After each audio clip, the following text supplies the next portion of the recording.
হ্যাঁ বাবা। হ্যাঁ বাবু, কেমন আছিস? এই তো বাবা ভালো, তুমি ভালো আছো?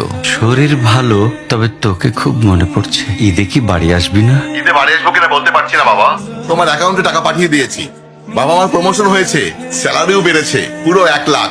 আলহামদুলিল্লাহ। বাবা তুমি তো বলেছিলে পিতৃদিন কখনো শোধ হয় না।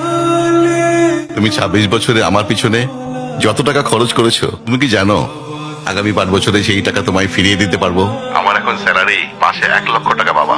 ও, এই কথা। তাহলে শোন, তোকে একটা গল্প বলি। বলো বাবা। তোর বয়স যখন 4, তখন আমার বেতন 3000 টাকা। 1200 টাকা ঘর ভাড়া দিয়ে 1800 টাকায় চলে সংসার। আমি আমার সাধ্যমতো সারা জীবন চেষ্টা করেছি তোর মাকে সুখী করতে, প্রতি ঈদে কোরবানি দিতে। তোকে যেবার প্রথম স্কুলে ভর্তি করালাম, সেবারই প্রথম আমরা আমাদের কোরবানি দিতে পারিনি। সে বছর তোর মাকেও কোনো উপহার দিতে পারিনি। তুই যখন ভার্সিটিতে উঠলি, আমাদের অবস্থা তখন মোটামুটি ভালো, কিন্তু খুব কষ্ট হয়ে গিয়েছিল যখন আমার ট্রান্সফার হয়।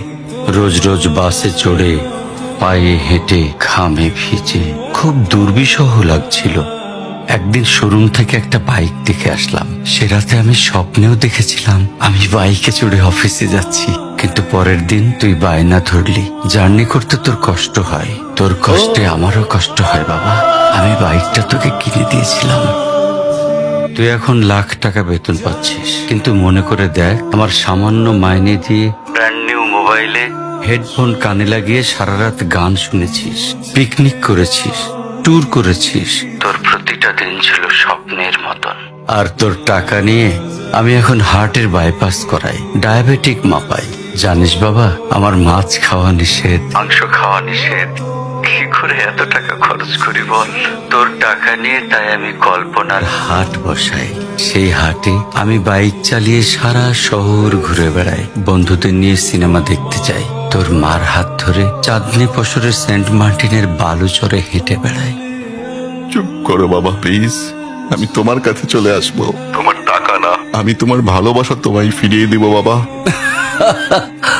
বোকা ছেলে, বাবাদের ভালোবাসা কখনো ফিরিয়ে দেয়া যায় না।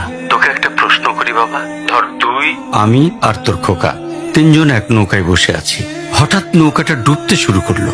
যে কোনো একজনকে তুই বাঁচাতে পারবি, কাকে বাঁচাবি?